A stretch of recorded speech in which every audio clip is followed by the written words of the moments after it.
আসসালামু আলাইকুম, সবাইকে স্বাগত জানাচ্ছি আমার চ্যানেলে।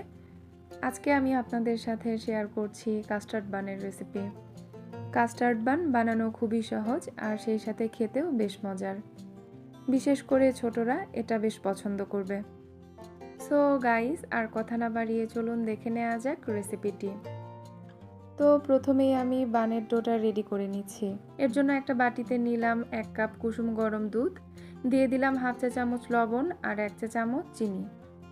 নেড়ে চেড়ে লবণ চিনিটা একটু মিশিয়ে দিয়ে দিচ্ছি 1.5 চা চামচ ইস্ট। এখন ইস্টটাকে অ্যাক্টিভ হওয়ার জন্য ঢেকে রেখে দিব 10 থেকে 15 মিনিটের জন্য। ইস্টটা অ্যাক্টিভ হওয়ার পর একটা বড় বোলে নিচ্ছি 3 কাপ ময়দা। ইস্ট আর দুধের মিক্সচারটা দিয়ে ময়দাটাকে ভালোমতো ময়ান করে নিচ্ছি। প্রথমেই চামচের সাহায্যে নেড়ে চেড়ে তারপর হাত দিয়ে মথে নিচ্ছি। ডোটা বানানোর জন্য আমি ইস্টের সাথে দুধ ব্যবহার করেছি, তবে আপনারা চাইলে দুধের পরিবর্তে পানিও ব্যবহার করতে পারবেন। তো এই পর্যায়ে ময়দাটা ময়ান করা হয়ে গেছে। এখন একটা প্লাস্টিক র্যাপিং পেপার অথবা ঢাকনা দিয়ে ঢেকে রেখে দিব 1.5 থেকে 2 ঘন্টার জন্য। এবার বানের স্টাফিংয়ের জন্য কাস্টার্ড রেডি করে নিচ্ছি। হাঁড়িতে দিলাম 2 কাপ দুধ, এখানে ঘন দুধ ব্যবহার করেছি। দিয়ে দিচ্ছি 2 চা চামচ কাস্টার্ড পাউডার।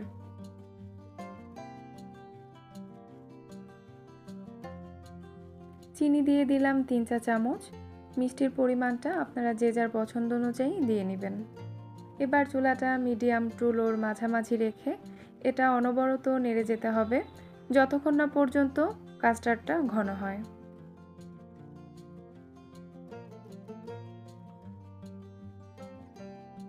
তো এই পর্যায়ে দেখতেই পারছেন যে কাস্টার্ডটা কিন্তু বেশ ঘন হয়ে গেছে। চুলার জালটা একদম লো আঁচে রেখেছি। কাস্টার্ডের কনসিস্টেন্সিটা যখন এই পর্যায়ে থাকবে তখন এটা চুলা থেকে নামিয়ে নিব। হাঁড়ি থেকে অন্য একটা বাটিতে কাস্টার্ডটা ট্রান্সফার করে ঠান্ডা করে নিব। চলে আসলাম প্রায় 1.5 ঘন্টা পর।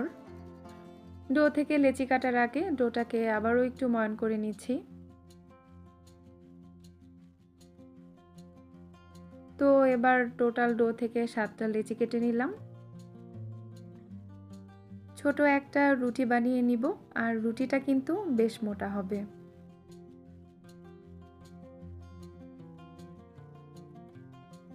দেখতেই পাচ্ছেন যে রুটিটা কতটুকু মোটা করেছি। এখন পরিমাণ মতো কাস্টার্ড নিয়ে রুটির মধ্যে দিয়ে দিচ্ছি, আর রুটিটাকে এভাবে হাফ মুন করে ভালো মতো সিল করে নিচ্ছি। তবে অনেক বেশি কাস্টার্ড দেয়া যাবে না, এতে কাস্টার্ডটা বের হয়ে যাবে। রুটির চারপাশে একটু পানি লাগিয়ে নেবেন সিল করার আগে। এবার প্যানে সরাসরি এগুলো বেক করে নিব। চুলায় প্যান দিয়ে এর মধ্যে একটা বাটার পেপার দিয়ে দিলাম। কাস্টার্ড বানগুলো দিয়ে দিলাম।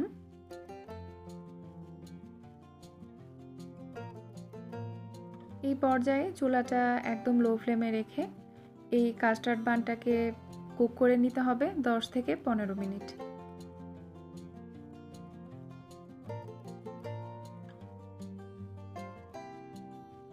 প্রায় 6 থেকে 7 মিনিট পর ঢাকনাটা খুলে বানগুলো উল্টে দিচ্ছি।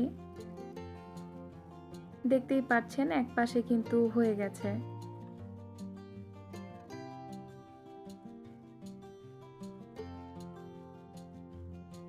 এই পর্যায়ে আমি বানগুলো চুলা থেকে নামিয়ে নিচ্ছি। সো দর্শক, আশা করি রেসিপিটি ভালো লেগেছে। আজ এ পর্যন্তই। পরবর্তী ভিডিও দেখার আমন্ত্রণ জানিয়ে শেষ করছি। সে পর্যন্ত সবাই সুস্থ থাকুন, ভালো থাকুন। আল্লাহ হাফেজ।